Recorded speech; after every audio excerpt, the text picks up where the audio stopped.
thank you for joining us on The Skeptic Psychic, where we delve into ancient societies, the ghosts, the paranormal, UFOs, all looking at it from the perspective of the true believer and from the skeptic perspective. Joining me, my partner, my co-host, my sibling, Kimber Rodriguez. Myself, I am Richard Gregg. And again, let's look into being the skeptic psychic.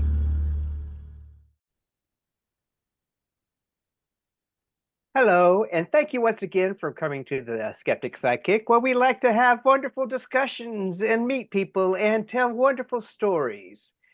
And of course, we like to have fun. With me, as always, the brave Curtis and wonderful sister of mine, Kimber Rodriguez.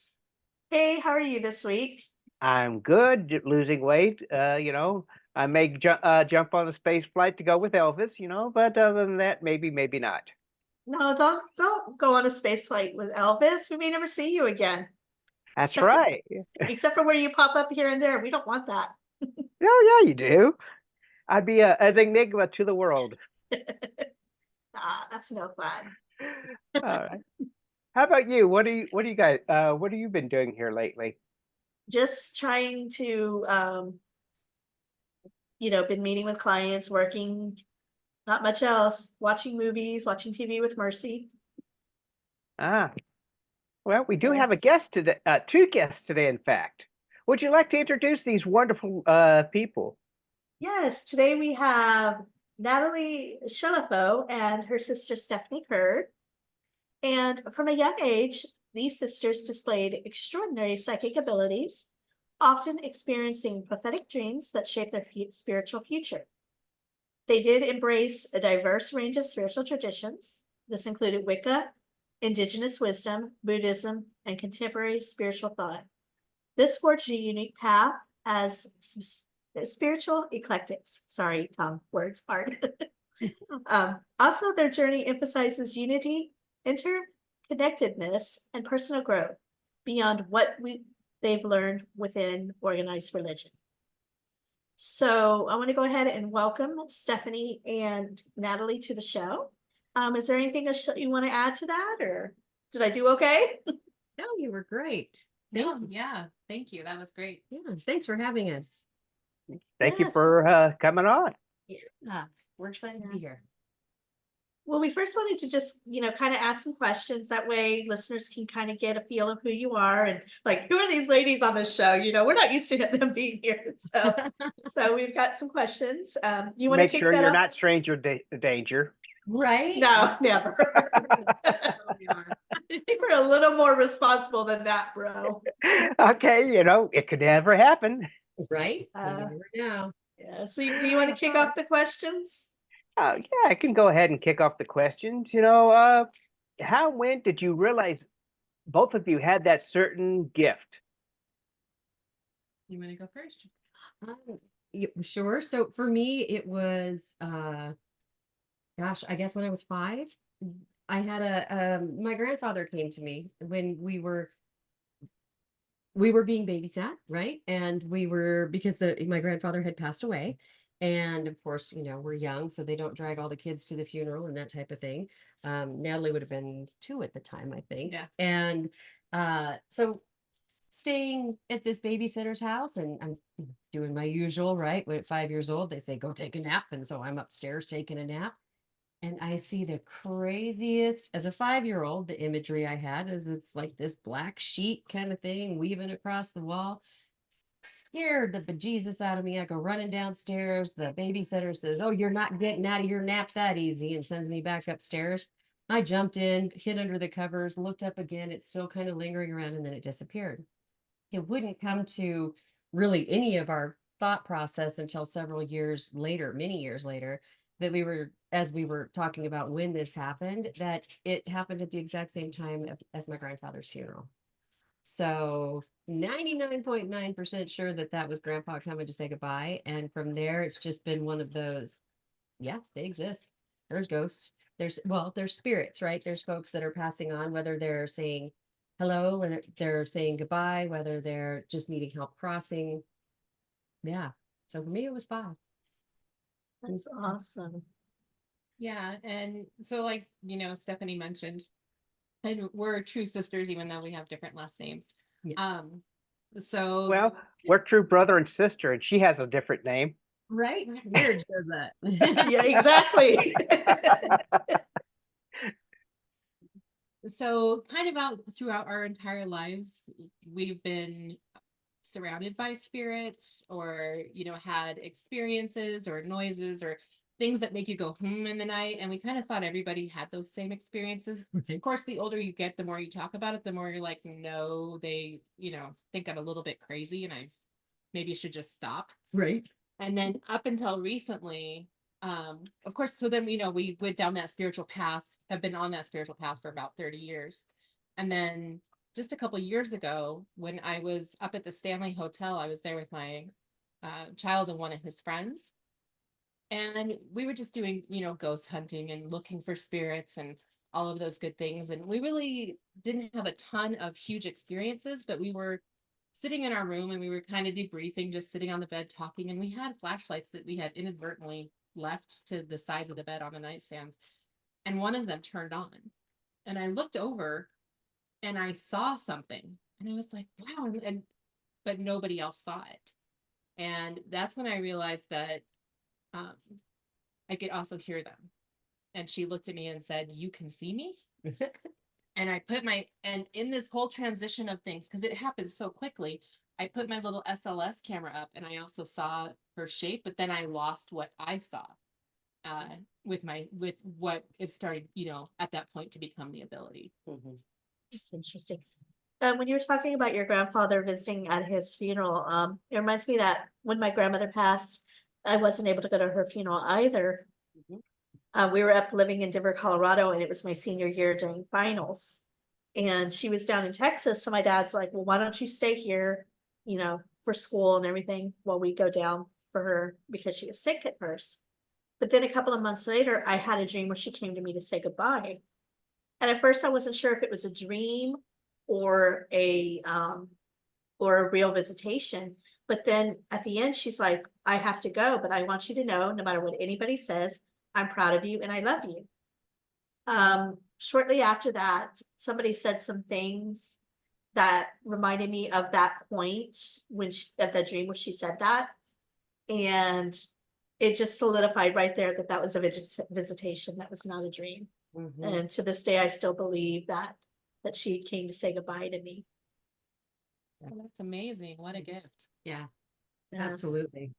And there, and that's just where as we've taken it forward now, as we're doing, whether it's readings or whether it's working in mediumship skills or crossings or whatnot, it's the same thing, right? It's how people are sharing their energy. They tell their stories. Everyone, this isn't one thing we really want to share and teach is it's not a gift. Everyone can do this. Everyone is psychic. Everyone has their intuitive abilities. Everyone has some skill of mediumship. It's whether or not you're open to receiving it, right? And whether you are you willing to tap in and pay attention to it, or are you going to let fear just say, don't want to do it. I don't want to know. And there's some folks that just don't want to know. And okay, good for you. Yes. We'll help you when you're ready. Was the rest of your family open to your abilities when you came out that you had them? We think so. We've had some family members who were like, hey, I want to do this or that, or I want to talk to this person. So we've had them approach us, and we've helped them with readings or understanding some things that they wanted to understand. But we've also had some that just don't even discuss it with us. Right. And that's okay too. Yeah. I mean, yes. We earned our street cred, so to speak, in the corporate world. So we did the college and we're in the corporate jobs and we do those things. So that bought the credibility in terms of, okay, we're not totally cuckoo for Cocoa Puffs, but they're still like, oh, okay, we don't know about that. Those sisters. Yeah. We're meeting that societal line as well as, right. We're like, whatever, we're coming out of our broom closet. Just get out of the way. Oh yeah, I definitely get that also. We've had some family members that are like, you shouldn't mess with that stuff. And this is all we do is talk about it, really. I mean, we both have abilities, but we aren't, we don't use them as often. But we And have I family don't like members. using mine. Yeah. Mhm. Our family members are like, that's dangerous and you need to trust in Jesus Christ. And I'm like, thank you. I appreciate your concern. You're doing okay. Yeah, Thanks for the love. I Yes. love you too. Yeah. That's the reason why I love Jesus Christ, and he says it's okay. Yep, exactly. yes. Exactly. Yeah. Yeah. Do other members of your family have these talents, or is it just you two? Well, in talking with our mom a lot more lately and just listening to stories and things, I think she is. She just never knew it. So, now she's finding out more and more that, oh, and as we're doing and saying things, all of a sudden she's seeing things and things are becoming more open. And getting past life or getting historical and things like that done, it really does go back ancestrally. We think it was probably our great grandmother, Mhm. based on stories we've heard, that was probably very, very open. Very in tune, yeah. And our dad also does energy work. Oh yeah. He instructs in Tai Chi and Kung. He's working on Qigong, but he Qigong. does Tai Chi as well. That So makes sense. and loves a lot of the native principles, and he's always been a huge philosophy fan, right? Mhm. So yeah, so in terms of that, it's kind of one of those, oh, okay, well, you throw in some things that maybe they wouldn't think of, but they don't judge. That's awesome. Well, either one of you ever been read by a fellow seer? Oh yeah. Oh, yes. Oh yeah. And it's fun, right? And the thing is, we'll let people practice with this too. We work with as mentoring and so on, where we'll take turns reading for people and then they read for us, because that's how you learn and that's how you grow, right? So that you learn to what we call a dictionary. It's your dictionary of terms. So when I see something continually in readings, I learn to recognize that's what it means when I'm seeing it. It would mean something totally different for her potentially. So it's all it totally interpreted based on everything that we're doing over and over again. So yeah, it's good practice for other ones that want to do it. Yeah. Awesome. Yeah, I was at a group that one of our friends teaches for tarot, and it's a beginner tarot reading group. And so each person goes along, and it's like you ask your question, and each person pulls a card and interprets the question based on the card they pull. And I always feel like when I'm doing it, okay, is this just stuff I'm making up? Is any of this resonating? Because I don't get a lot of feedback. So it's like, for all I know, I'm just living in the stream world and just saying whatever. And they're like, yeah, that makes no sense, but I'll be nice. When we're doing practice groups and working with others and mentoring, or I'm being mentored, or however that's working at that moment, I always worry about that too. I'm like, are they just nodding because they're, we're on a friendly basis and they don't want to upset me? Right. Really working out for them. So. Right. Now, Yes. like I said, the first time we talked, you guys did kind of point out the fact that there is something of a railroad or a train in our Kimber's and I's life. And so I doubt very seriously on my Facebook or anything like that you see anything about trains. So Yeah. No, no, that was Yes. Natalie. She saw that just loud and clear, something about the Right. trains, and I think there was a sick bed or something. What else did you see? Yeah. I saw Yeah, which is interesting because we lost both our grandfather and our father to cancer. And both when of our them, yeah, I'm both sorry. of them did work with the railroad. And when my grandfather passed, Richard was actually at his deathbed before he passed. So And I did something I've always wanted to do to him when he was dead. I just leaned in and kissed him on the head and said goodbye. I love you. oh, it's hard. That is hard. What a great thing for him as he starts to transition. Right. yes. So tell us one thing that you love about each other, being sisters. Her brain. Her brain. Her brain. Yeah, she's brilliant. She's got her master's degree in what, business admin, right? Business, so I don't from DU at Denver University, University of Denver. So no shrinking violet. So I'm always impressed with her brain. I think what I love is that we can, one of the many things is we've always been best friends. We can fight, we can slam a door, but we acknowledge each other immediately, and we can come right back to it. There's not a thing that we can't share and be honest about. Not a thing.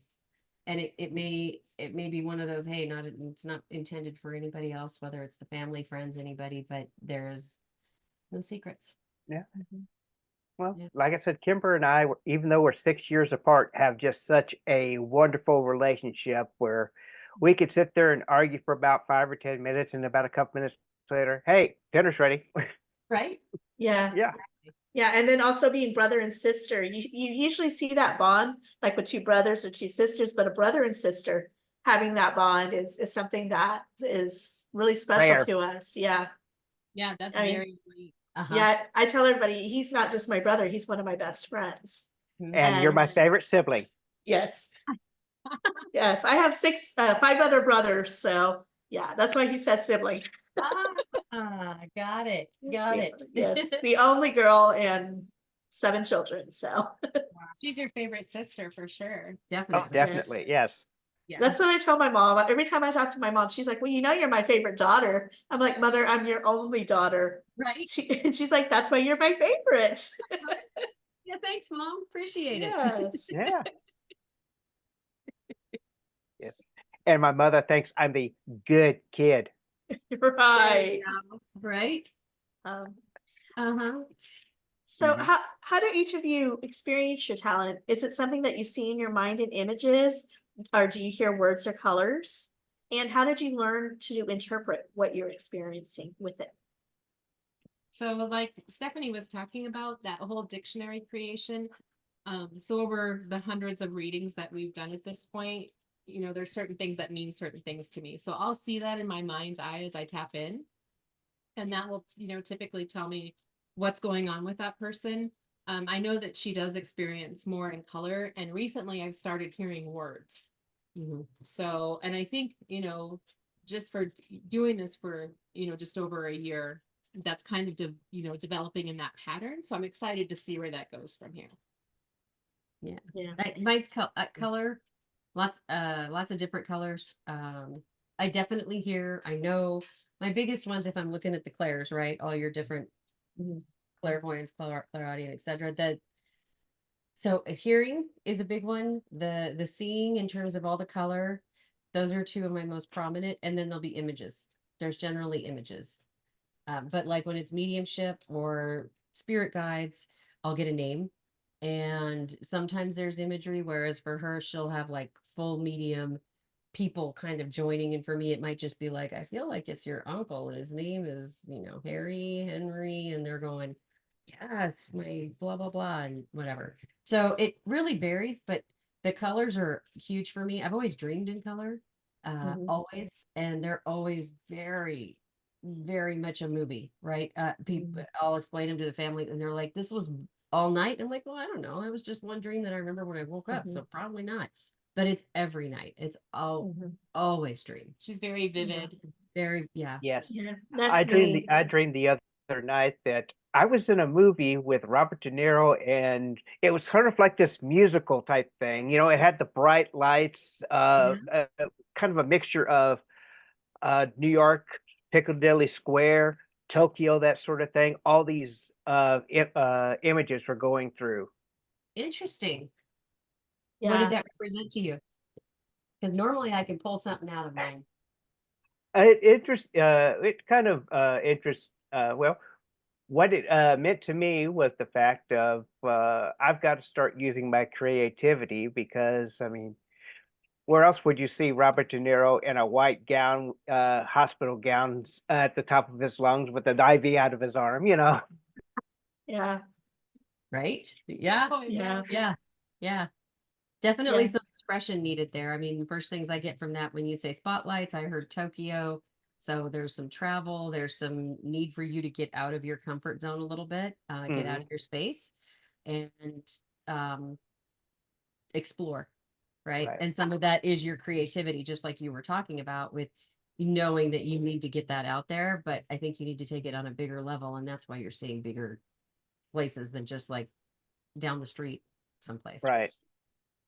Yeah, my dreams are usually very vivid. Um, where I mean all my senses are proactive. I can smell things, I can taste things, full of emotion. Like I wake up and I can still feel the emotions of the dreams. Mhm. I mean, they're just very, very powerful. And I feel like they say people who dream vividly don't sleep well, and that's definitely me. Really? Oh, I I sleep great. guess. Oh no, I always wake up tired, but like I said, Because you're exhausted from running through all your dreams. right, Yeah, maybe. exactly. Yeah. Are you also an Yes. empath? I've been told I am. I've always thought of myself as being empathetic, Okay. because I'm very compassionate towards people, but I've had several sensitives tell me, no, you are not just an empathetic, you are an empath. And I know Richard is as well. Yeah, I get Empathic. that feeling as well. And the reason, so difference being, and I'm sure that they told you the same thing, is yes, very empathetic, and that's amazing. It's always Mhm. good to be that. But when you go into a really crowded space, if there's negative energy, do you feel the need to run right away? Do you feel it like overwhelmed, going, okay, no, Yeah. That's him. For me, it's people. Like I've come across people that I'm just like, I just get a very negative vibe for this person. And I think to myself, well, I try to write it off. Like there was this one girl, and I just from the beginning, there was something about her, and I thought it was jealousy. That, because she came into to the place that I work, she surpassed me very quickly. And so I was like, I'm just jealous. And I would be like trying to rationalize it and come to terms with it and be like, okay, you shouldn't feel this way about this person. And then sure enough, she did some stuff that was really toxic in the environment. And then another person too, the same thing happened. I got very negative vibes from them. I ignored them. Then when it all came tumbling down, my boss turned to me and he's like, I love you, but next time, please warn me of these people in advance. If you can tell, let me know. Yes, definitely. Because he's oblivious. He loves everybody and wants to give everybody a chance. And Yeah. I'm just like, maybe we shouldn't do this one. Right? Press those Yes. things. It's been several times where I've been kind of in the kind of get that feeling of being in the wrong place at the wrong time. And let me tell you a little story.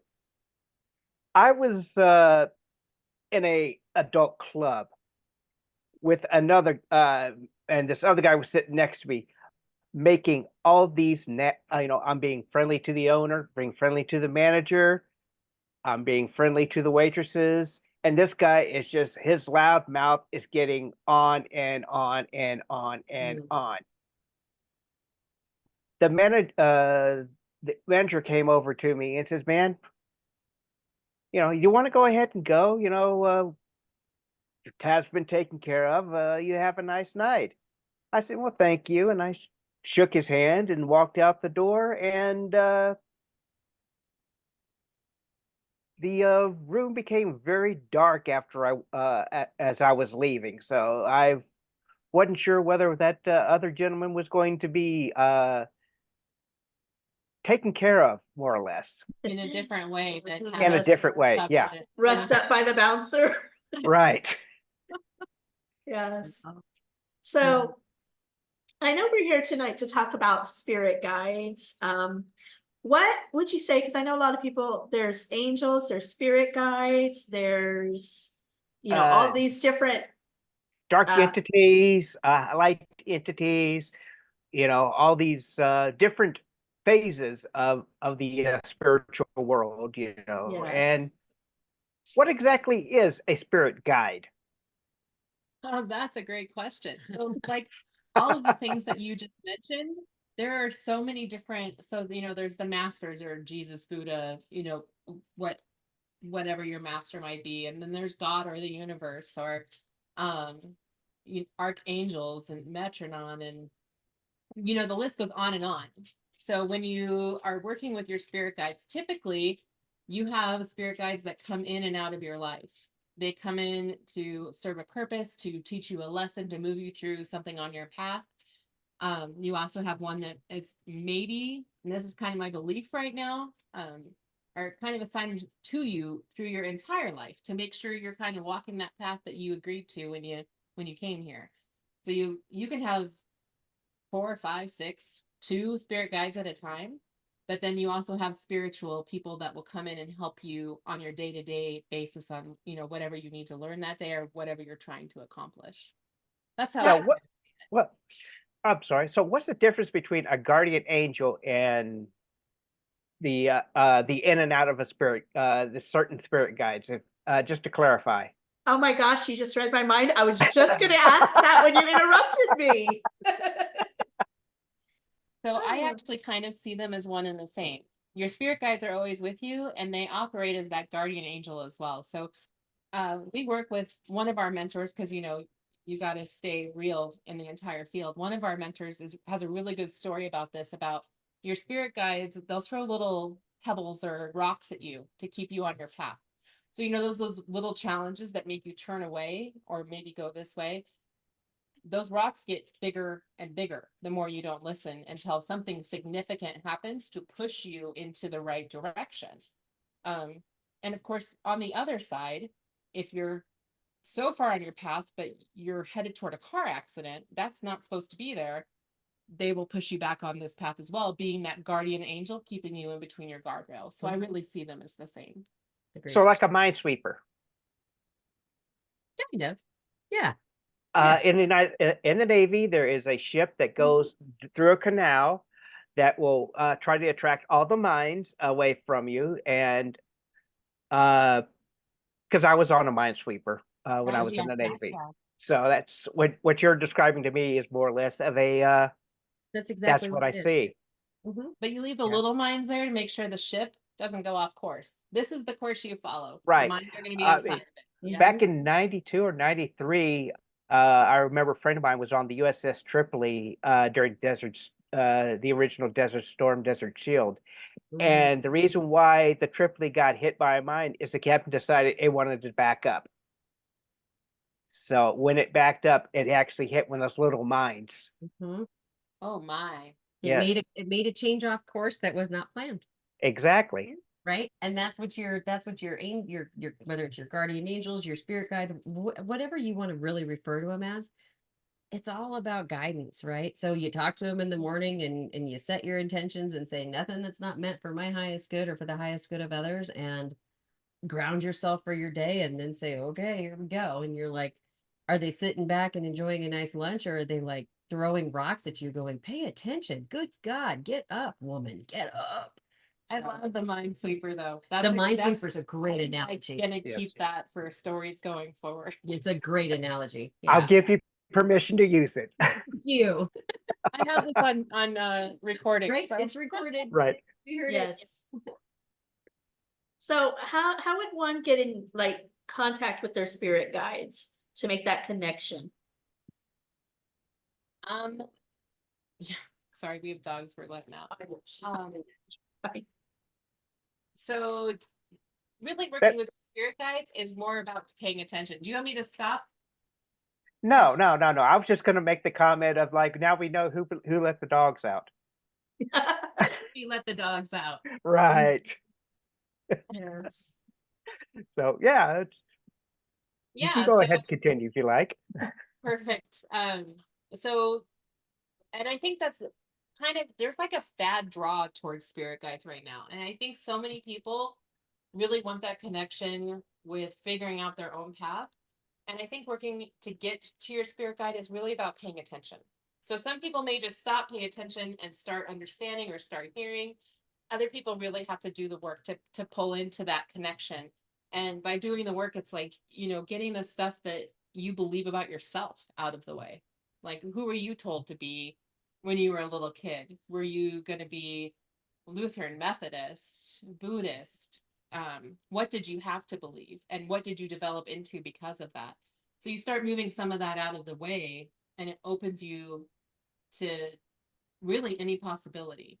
And once possibilities start becoming more open, the more you're going to be able to hear or connect to things that, maybe others don't see. There's that story, and I'm going to have to look for the exact reference to this, but like the Indian shaman standing on the shore of a country sees the ships approaching. They've never seen ships before. This is like, way back when explorers were out. No one had ever seen ships before. He's standing there with his entire tribe and no one else sees it. And as they get closer and closer, he starts describing it to other people because they're still not seeing it. Because it's not their reality. They wouldn't understand that. But as it gets closer and closer, and as his description becomes more pure, other people also start to see it. So I think we only believe what we believe we can see. And once we open our beliefs, there's a lot of things that that's out there that is going to be exciting for all of us. And I think spirit guides are part of that. I agree. I think that we were blessed because our mother was such a strong spiritual person herself, as far as her psychic abilities and her sensitivities, that growing up around that, we learned it was okay to embrace them. I think what shuts it off for us is our own insecurities and our own fears. No, not for me. Not for you? Okay, well then I'm speaking for myself. Speak for yourself. Sorry. At least that's mine. I just had a moment in my Yeah. me? I had a bad experience in a haunted house to where I just basically shut myself completely off of my ability for several years. Wow. I mean, we're talking about physically and mentally, abuse from this entity. So it scared me very much so. So Oh my goodness, I was unaware of that. yeah, it happened in Mom's house out in Atkins. Where she lives now? Mm-hmm. Oh, wow. That's interesting because I've never really, I know she's heard and seen things, and so is our stepdad, but I've never really experienced anything there myself. Yeah. So, Yeah, that kind of really shut me down. Kind of like, I always like to make this analogy because it's visual. Roddy McDowd made a movie where he was a psychic. I think it was like the Legend of the Hell House or something like that. yeah. Where Haunting of Hill House. Haunting of Hill House, where Yes. you actually saw this scene where he's standing there alone, and you could see him dropping his little psychic shield, and he just screams at the top of his lungs because the evil in the house is just invading his mind. Wow. That is basically what happened to me. So Wow. That's incredible. Wow. What an And you're able to go back to the house without any problems? I mean, I haven't been back to the house in 15 years. oh, wow. I haven't seen my mother in 15 years. Sorry to say, Oh my people. gosh. And you're the good son. Yes. Yes. How can you distinguish between your own intuition and messages from your spirit guides? Ooh. That's a great question.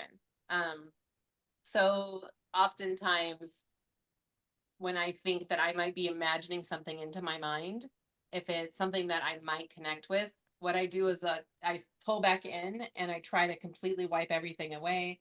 I reground, and then if it comes back to me, then I truly think that it's something that I'm getting through intuition. I would say the same. For me, it feels like it's a poke or a prod, or it's something from my spirit guides, right? That it's a word or a smack, or something that's more tangible versus intuition. It's like Natalie was saying. I mean, part of it is, okay, clear your mind, sit and clear for a second. Yep, nope, still there. That's intuition, right? There's something else there for me that I'm supposed to be examining. Whereas my spirit guides, it's almost like having a friend around that's going, no, don't do that. Or you ask it in a way like, show me in a way that doesn't make sense. Right. And then some really weird image will come across. And it's like, okay, this is really meant for me. Right. This is it. Thanks. I appreciate it. Right. Or like you're running late for something. There's been a lot of times where I'm going, oh, for me, it's great spirit. Some it's spirit, some it's God, some it's universe, whatever it might be. But it's, oh, all the lights just boom, boom, boom. They line up. Okay. Thank you. Love the Mhm. divine intervention. I appreciate all the help. Yay. Um, and for spirit guides, it's kind of that same thing, right? They're divine intervention for Mhm. whatever your belief system is. It's something that's a higher power that's stepping into that to say, not that way. Whereas your intuition, like your dreams, in a similar kind of way, is something that you're catching. It's a dictionary term in your mind's eye that is meant for you to interpret. Oh, Right. and I should point out the way that this kind of started for us, though, um, is just noticing everybody has this, where you have so many coincidences that are just showing up in your life. And you know, you're maybe shopping for a Kia Sorento, and all of a sudden you see 8,000 Kia Sorentos on the road. Mhm. You know, it's those kind of coincidences in your life. You start paying attention to those little things, and they start adding up to bigger things, and they're more than just coincidences. Well, and I was always told, she's so lucky. And I am. I know that. Completely blessed. I walk into interviews and they're like, sure, I got the job. I mean, I got one job, the very first one we did in corporate world. And they said, well, if your sister's anything like you, just go back out. I mean, we were young, right? It's out of Mhm. college, first IT job kind of thing.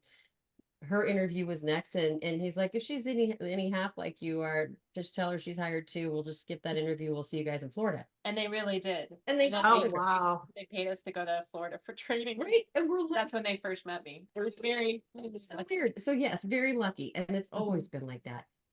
As I get more evolved and more open, the more open, because we've always had the intuitive abilities. We've always definitely always had the medium and the spirits and the things like that. But as you really start evolving more in those conversations with your spirit guides and so on, you're going, all right, how much is luck and how much is that I'm just picking the right path all the time? Right. Right? which, yeah, we have to say there's a little bit of both. There's a lot of, yeah, I'll take luck every day and twice on Tuesday, but yeah. Can spirit guides assist in healing emotional or physical issues? How would this process work? I've never thought of it like that. And, you know, I wouldn't rely on my spirit guides. I wouldn't ask them for help in that because that's my path, not theirs. They're here to help me stay on the path and they'll do what they can for that purpose, but they're not here to serve me. Interesting. And I think the guidance from them, there's always, I mean, whether it's holistic or whether it's Western medicine, Eastern medicine, whatever it might be, ultimately, if you're really, really in tune with that, you're also in tune with the alignment of your body, your chakras. You're listening to your guides. You're listening to those things and saying, okay, I've tried some of these approaches. You don't just throw a little dirt on it and say, oh, okay, that giant growth on my arm is going to go away all by itself by asking the stars. Some of that requires a little intervention. So Right. I do believe that they are absolutely there to guide, as Natalie said, and to help you make those really good decisions. But It's not like a high school football coach that says just rub some dirt on it and right, walk it Really off. fun. you're fine. Get back out Yeah. there. Yeah, exactly. Yeah. Here's your Yeah. shot of cortisone or whatever it is now. Go Right. shut up and get back out there. Yeah. You have any questions, bro? I've been asking all the. No, Well, I've been asking questions as well, I Uh, wanted to ask you about your abilities and why you use them or don't use them. Yeah. We know well, why Richard does or doesn't. I Um, try not to. Yeah, for me, I have been trying to open up to my abilities for quite a while, actually. I have some times where it comes through like clear as day. I'll hear a voice in my head that I know is not mine. Or I'll like smell a smell in the air, which I know there's like 2 in the morning, I'm sitting up watching TV. All of a sudden I'll get a whiff of a perfume. And I know at 2 in the morning, nobody's out walking the streets this close to my house, smelling a perfume.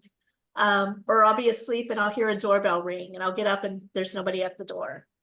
But then when I try to get it to come naturally, I hit a brick wall. So I think I just need to figure out how to harness and nurture it because when it comes through, it's crystal clear, very powerful. But when it doesn't, I get nothing. My honestly, my first experience with the paranormal, it was basically I'd be my mother would say I'd be outside in the dark, either playing with the dogs or talking with people that weren't there. Like 3 or 4 in the morning type thing, because the people would call my mom. Her name is Dixie, by the way, and it always would be like, Dixie, do you know where your son is? She's like, yeah, he's in bed asleep. No, he's in the backyard, or he's walking down the block. Oh my. And I'm 2 or 3, 4 years old when I was doing all this. She did that too. Imaginary friends. Yeah. And so when I was about 8 or 9 years old, I started having a few dreams that I could not explain. I would wake up in the middle of the night with people arguing, and it'd just be my dad worked at night, and my mom was usually asleep, so I could not understand it. Several little instances throughout my life where nobody knew where I was, because I would wander off talking with somebody that's not there, or follow. We also had in our lives about 3 haunted houses we lived in. Mhm.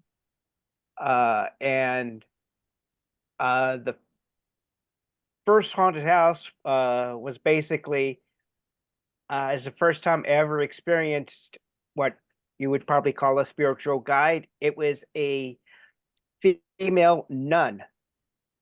I mean, wearing the whole habit and the old what The old cloak. the old cloak, Yeah. and she was a very sweet lady. And also, I'd have a spirit that would actually sit there on looking at me in the middle of the night, which these days they would consider either a tall man or something like that, but it would always keep an eye on me throughout the night. I wake up in the middle of the night, have to go to the bathroom, it'd be sitting there going like this, making sure I was okay. Interesting. Oh, Yeah. that's awesome. Yeah. Well, maybe not awesome at that age. Right. A Yeah. little. Yeah. No, I think And when right around the time that I actually my first wife divorced me a couple months before, I had a very vivid nightmare of my grandfather, not the one that I kissed on the top of the head, but my mom's grandfather, my mom's father, who was an alcoholic and died on the side of the road somewhere. But he came to me in a dream, and to me, he's always been the scary man. And he woke me up in the middle of the night,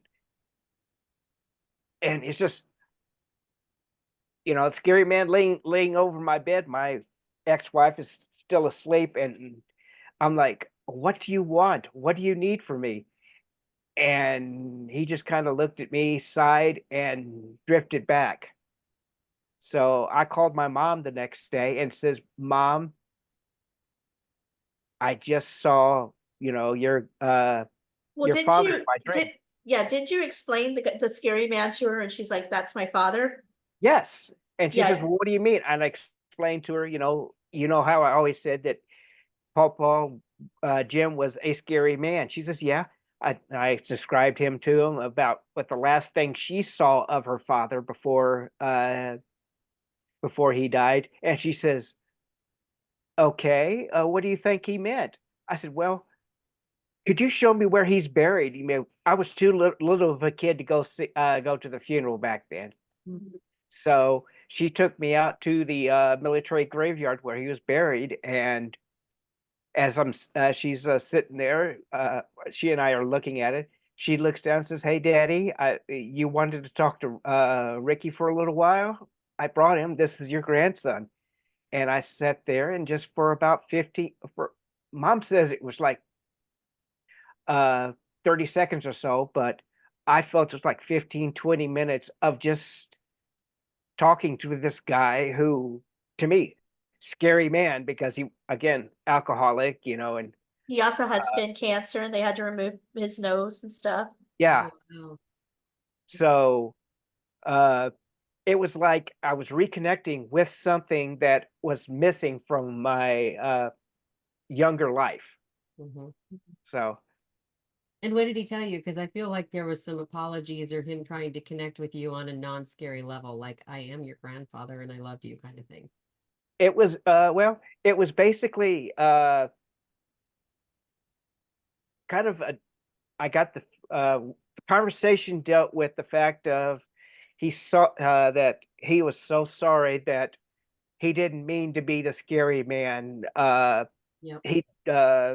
He was proud of me for going into to the Navy, you know, because he was a Navy man himself, and that he basically is like when you get up to the pearly gates, I've got the first beer for you. Oh, Oh, that's awesome. So yes. It's really cool. That's a great connection. so Yeah. For You me, it mentioned- was, oh, I'm Go sorry, ahead. go ahead. No, please. I was just gonna say, for me, it was like seeing different things,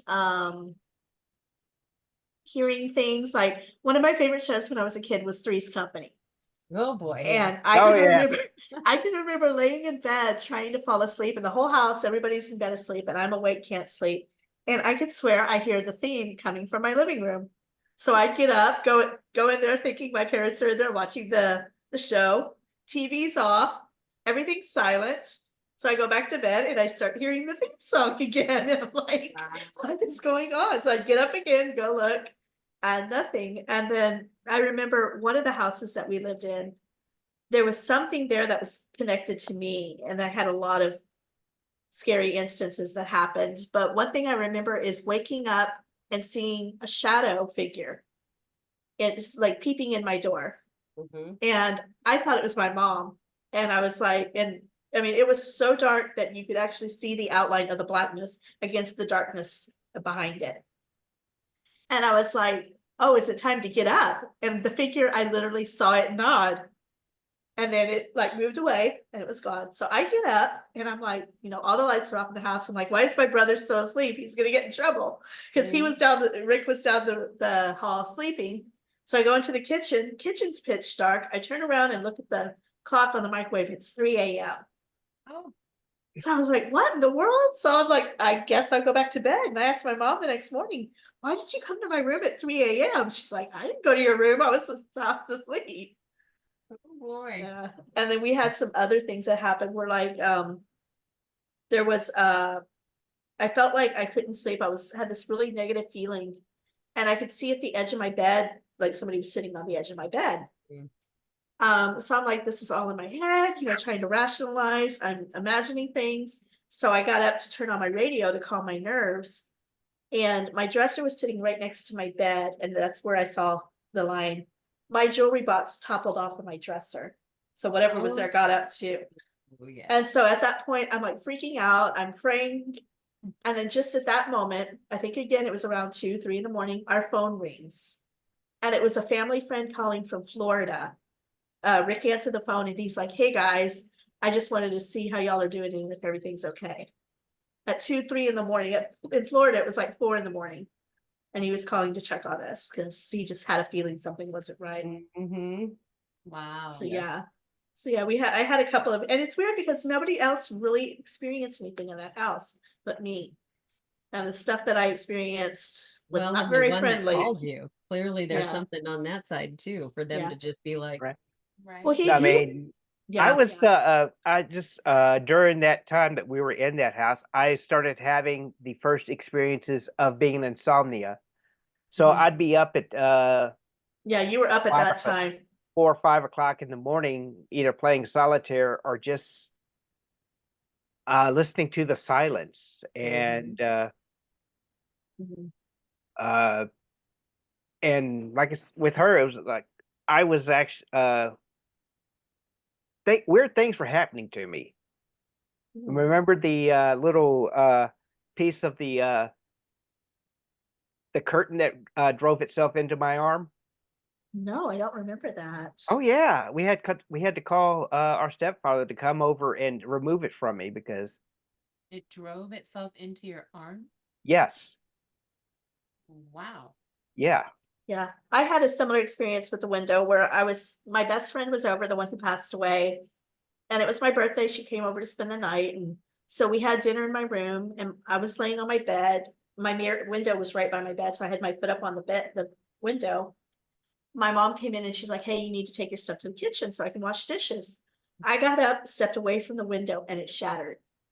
Wow. My dad and my stepdad and my mom came in. They looked around. There was nothing thrown through the window. They called the cops. Cops came out and investigated. There was nothing around. They had no explanation as to why that window shattered. Wow, So that's yeah, amazing. But again, that's spirit guide. Going back to what we were talking about, Mhm. having your spirit guide have somebody jump in and move you out of that Mhm. space. That's what we're talking Interesting. about, right? That's somebody Mhm. stepping in and going, This that isn't supposed to be on your path. that window's about to shatter and you're not supposed to be there. And somebody saying, "Hey, could you come over here? You need to whatever it." Yes, that's Interesting. intervention. Yeah. Yeah. Yeah. And it's interesting. The guy that called that night, he had an experience himself, which I think opened him up. He was in Vietnam and he actually died in Vietnam. He appeared before his mother as a spirit. He remembers it and his mother remembered it. And then right after he appeared to her, he woke up in the body bag and came back. So I really think Wow. that opened him up when he had that experience. Oh yeah. Well, just waking up in a body bag would probably open me up to a lot of different things. Right. Just saying. I'm thinking, yeah, when you're done having a second heart attack because you're locked into a body bag and then get up again. Yeah, And you saw Yeah. that's a whole. that's a whole lot of stuff. Yeah. That's crazy. You guys So- both mentioned, and I have very philosophical question that we can all jump in on. Oh yeah, Um, sure. So when I get readings, a lot of times, I talk about the haunted houses that I grew up in, or every Mhm. house I go into seems to have some type of haunting. Yes. And I said, well, is it the houses that have been haunted, or is it your abilities that bring things Mhm. into you to either help them or to scare you or to, and the more psychics that I talk to, you guys included, have seemed to have lived in haunted houses Mhm. a lot in their youth. I've Yeah. often thought about that myself because, as I said, my mom was very gifted. Those are just the houses that we've lived in ourselves. Mhm. But even before we came along, my mom was living in haunted houses. Yes. It's because they're Um, following you because you can help. mhm. Well, mean, really. some of the things that she had, I don't know if they wanted help. She said, You'll yeah, not want help. yeah, I mean, They're there for their reason. yeah, exactly. But they know that you Okay. can sense them and they take advantage of Yes. that. That's what I I believe. think, and that's Yeah. kind of what we talked about too. Richard, what do Mhm. you feel about it? I kind of feel like 50-50. Okay. Yeah, Good. it's basically that the house may be haunted. It may be something that I'm bringing in. So, Yeah. Well, you did also live in that apartment that was haunted by the teenage gangbanger. oh yeah, that was fun. Yeah. Oh boy.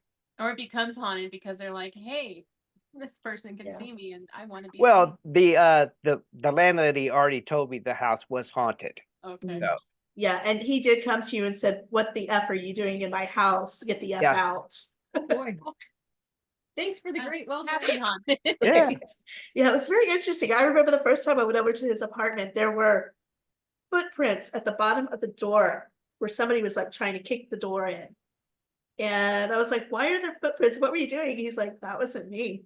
Oh boy. I was like, Well, "What do you yeah. mean?" He's like, I "I woke up and those were there." Yeah. A week after I moved out, the management called me on the phone saying, "Hey, did you have anything else in the house when you after you moved out?" I said, "No, I don't think so. Why?" Somebody had kicked in the door, and from what it looked like, they kicked it from the inside out. wow. Wow.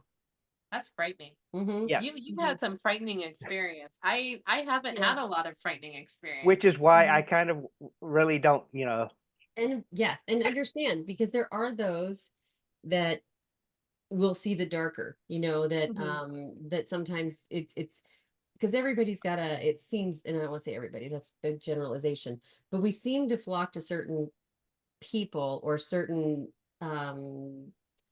I don't want to say even genres, that's music, but certain types of people that Mhm. come to us to cross, right? Mhm. One of our mentors that we've talked about here, hers is psychopaths, For some reason, give her a good mass murderer or psychopath and they can find her all day long in terms of like, hey, help me out.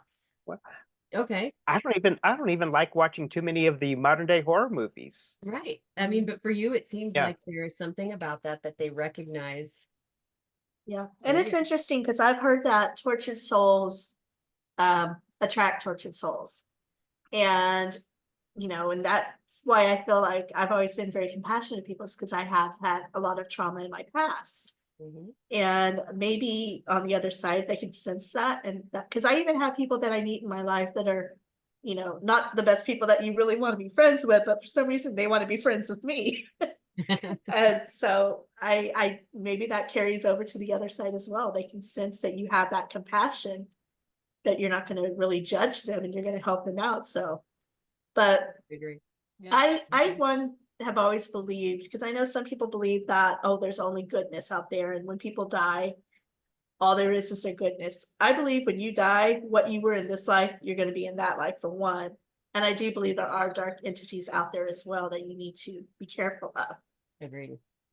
And so that's part of why I think for me it's been hard to open up, because I do have that innate fear of, what if I attract something that means Not more nice. harm? Yeah, not nice. And actually, like I said, they get their kicks out of scaring you and harming you. And Right. I don't want to attract anything like that. So I think that's why I haven't been able to develop my intuition as well as I want to. And that's really true for a lot of people who get into the fear. And if you take it from a different, because the perspective of energy, fear is opposite of courage, or not courage, curiosity. So if you're really scared, if you can try to get over to curious rather than being afraid of what you're seeing, it changes the energy and how it approaches you as well. Something to think about as you continue to try to. Yeah. And grounding. It's a lot of setting up the old ground, clear, protect, right? You're grounded, clear in your mind, and that protection's around you. And when I'm saying it, it is nothing negative, nothing not intended for me, for my highest good or the highest good of others. And it's all, if it's in situations like that where I'm feeling a little fear, I ground, I clear, I protect. And then I'm like, what are you afraid of? There is nothing, the dead, demons and things, I cannot say it's the same thing. We don't know a lot about those. The dead, I mean, because I know that they can come through and do very bad things. I deeply respect that. I deeply believe that. But in terms of the dead, they can't hurt you in this plane. It's the evil, and that's when you've got to really set yourself up for the curiosity and a lot of protection.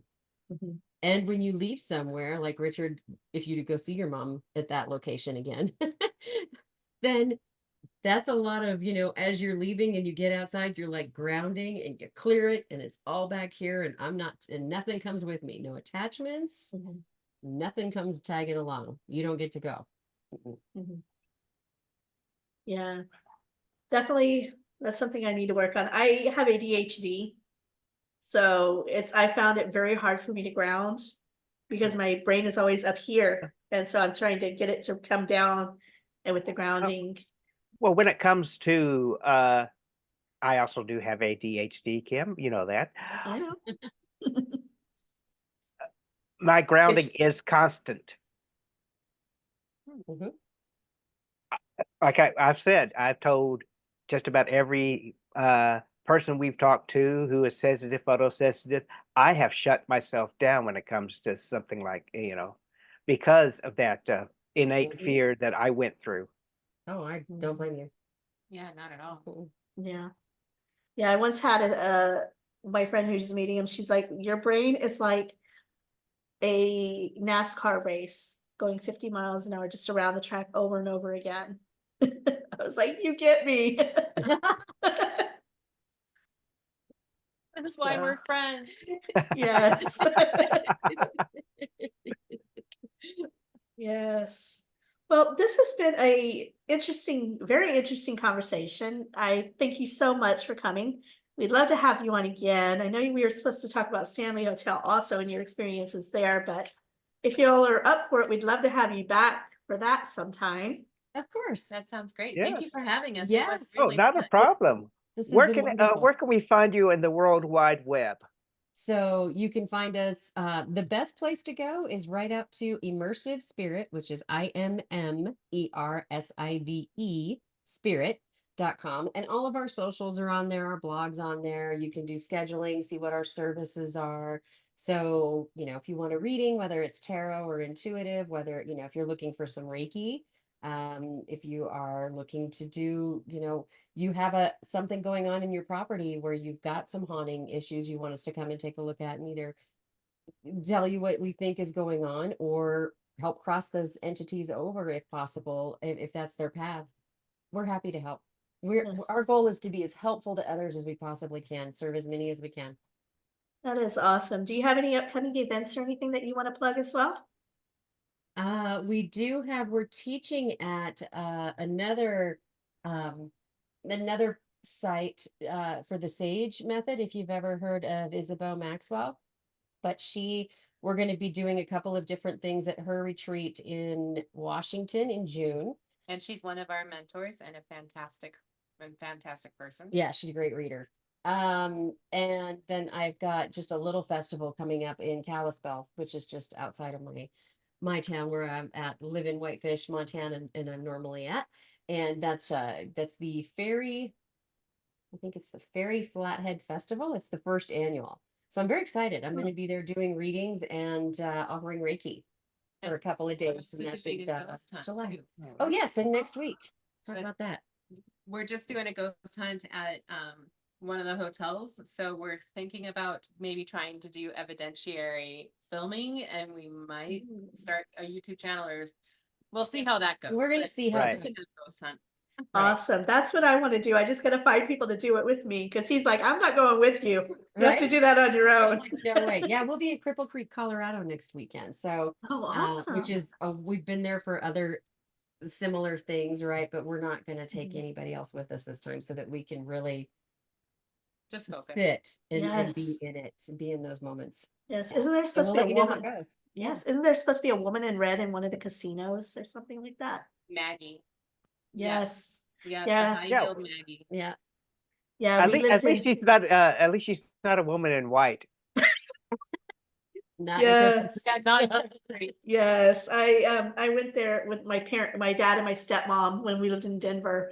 We went there for a weekend. They wanted to gamble, and so I heard some of the stories of Maggie and was trying to see if I could sense her while we were there, but I think there was just too many people, so she was hiding. Oh yeah. Yep. It's lots of good stuff going on there. I thought, was there one other event you had coming up? Local? I don't remember. I thought there was something else we had too, but those were the big ones. And we need to make a better point of, I'll make sure events are listed out on our website as well, so that people can follow along on those. Awesome. Well, if everyone knows where they can find us, we are on. You can find us at just kidding. skepticpsychic.com. We also do have our Facebook page, again, skepticpsychic.com. And you could probably find our podcast on just about every outlet and podcasting device that you can. Yes. Actually, for Facebook, it's a group we have where people of like-minded can come and hang out, and we post memes and different things there. It's a safe place for believers and non-believers. And if you are listening to our podcasts, yes, we do ask that you rate us with 5 stars. 5 stars. 1, 2, 3, 4, 5. Yes. If you can, leave a review. We read them on air. We desperately need reviews, so please review us. And anything else I forgot to add before we sign off for this week? Just unpleasant nightmares. Sweet dreams, everybody. Take care. Good night. Good night. Good night.